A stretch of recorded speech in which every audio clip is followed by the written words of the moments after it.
Why? Why was I going to Bosnia?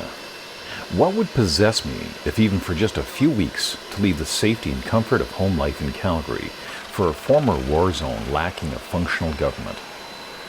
Well, I felt there was a story to tell. History was being made, and I wanted to capture a little bit of it.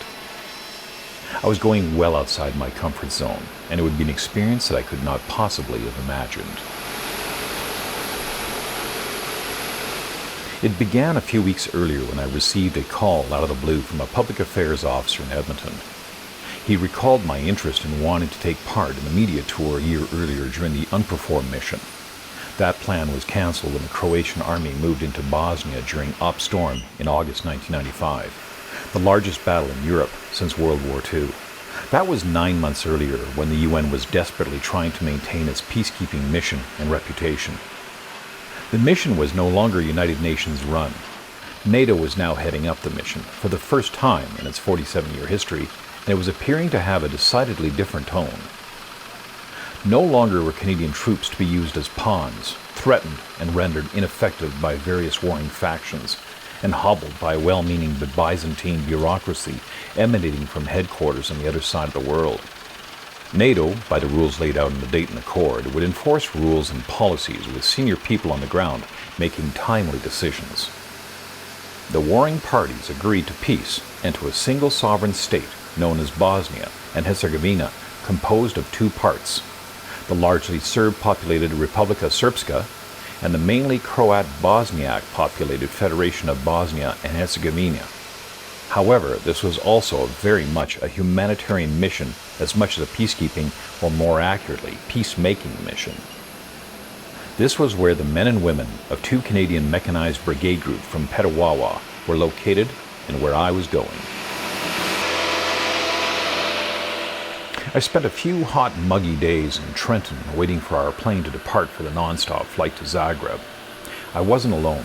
Besides the public affairs officer, I was joined by two reporters, one from Saskatoon and the other a radio reporter from Vancouver. As well, a city councillor from Edmonton, Rose Rosenberger. She would spend the majority of time away from us on a more political insight trip. Over the next few weeks, we would get to know each other a little bit better. These were pretty interesting people, though this was no vacation. We were there to do a job.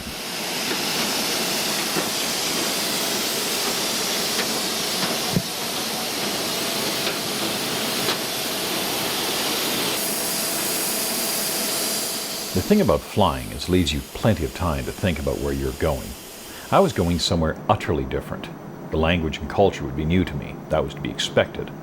I would have to understand that I may not necessarily agree with everything that I would see. I had no frame of reference for this, as this was my first trip out of North America. I thought about my own father, who had served in Zost, Germany in the late 1950s as a young Strathcona soldier, a recce driver operating a ferret car. Thought of my grandfather and many uncles, members of the Royal 22nd Regiment, Carleton, New York, Fusiliers Mount Royal, who'd all served in UK, Italy, and Northwest Europe during the Second World War. I had no delusions. I was not them, and this was not the 1940s or 50s. The overnight flight was relaxing and uneventful. I was even rewarded with a glimpse of noctilucent clouds over the Arctic.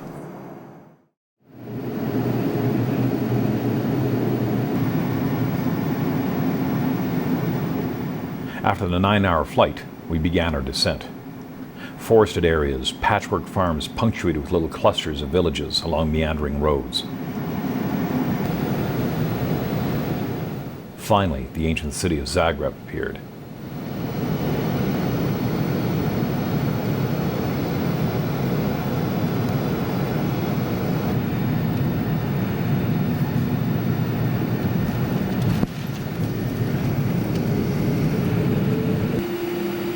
Taxiing to the apron, I was surprised to see a line of 5 Mi-24 Hind attack helicopters lined up on the apron, only to remember that the Croats had been customers of the Soviets. The troops on board the plane were off to the various Canadian camps around the country.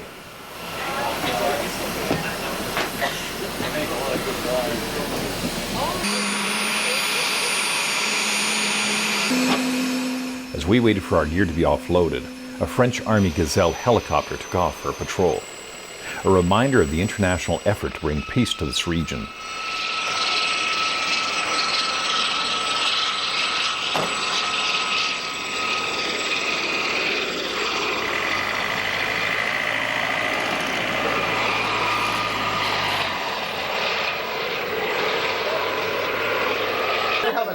My friends are Nicole. And someday some lackey will be out sweeping it off.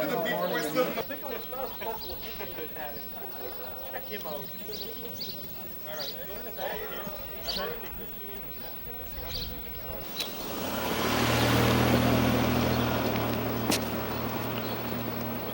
Councillor Rose Rosenberger would depart on her trip, and we wouldn't be reconnected for another 2 weeks.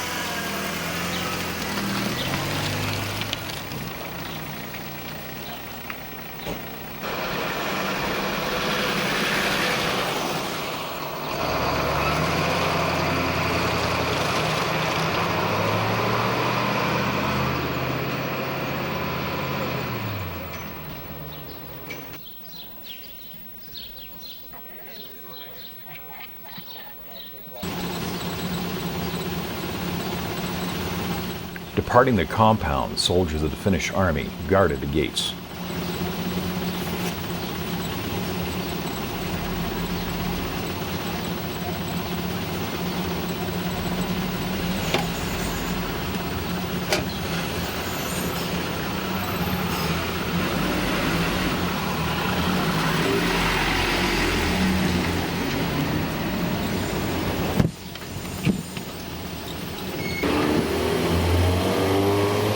Driving through the streets of Zagreb, we are now en route to Bosnia.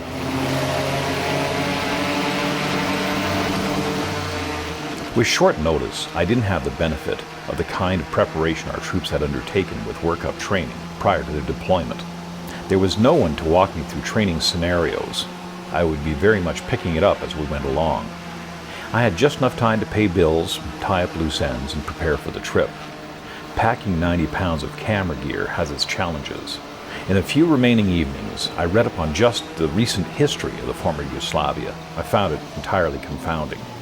It seemed that old, even ancient grudges were hung onto with ferocity and an entirely misplaced sense of pride. Tito had somehow managed to keep Yugoslavia together for the first 40 years after the Second World War had ended. Yet it took only 10 years for it to fall apart through political upheavals inside and outside the country. I barely had enough time to refresh myself with all the players. The Serbs, the Croats, the Bosniaks, Slobodan Milosevic, Radovan Karadzic, Ratko Mladic, Franco Tuđman, and the multitude of non-government organizations, or NGOs. The political spin continuing from Belgrade was unsettling. The ethnic cleansing, as I was soon to discover, would be disturbing and heartbreaking, yet largely unknown as investigations were only just beginning. I realized that I would be better off focusing on the stories happening with the Canadian area of responsibility.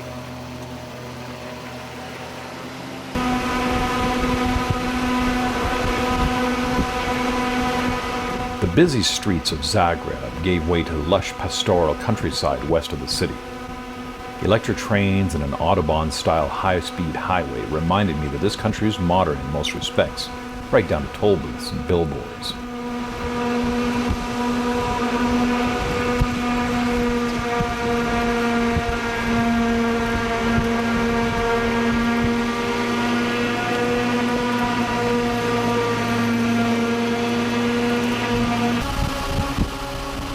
Riding in the passenger seat of the Iltis, I had some time to think about where we were headed. We were given an initial briefing in Zagreb about the risks and dangers. First rule, don't step off the road or hardpack. Assume the area has been mined, as several million mines were placed, often indiscriminately, throughout the country. As well, UXO, or unexploded ordnance, littered former battle sites. The reassuring and familiar hum of tires and passing traffic was a little deceptive.